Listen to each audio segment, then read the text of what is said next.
Maria, why are you crying? What's the problem, Maria? Tell me, Maria.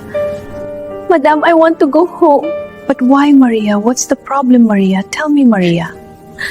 because my father is dead, Madam. I'm so sad, Maria, about what happened to your dad, Maria. I'm so sorry, Maria, but I can't let you go home, Maria. You must finish your contract first, Maria.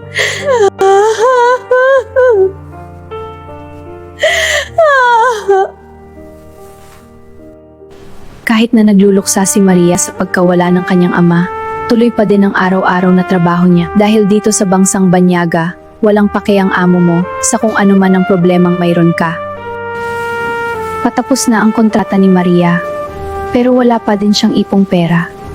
Dahil lahat pinadala niya, maibigay lang ang pangangailangan ng pamilya niya. Maria, come.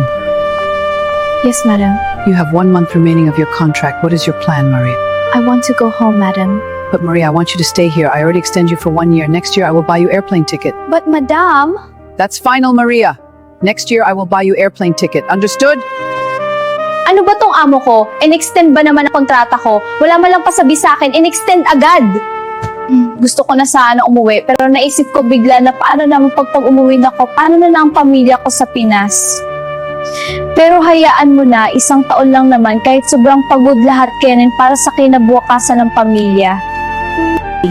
Nagtuloy-tuloy ang trabaho ni Maria hanggang sa dumating ang isang araw na siya ay nagkasakit. Nagkasakit si Maria, inuubo, sinisipon, nanlalamig ang buong katawan, nanginginig, halos di maigalaw ang katawan niya.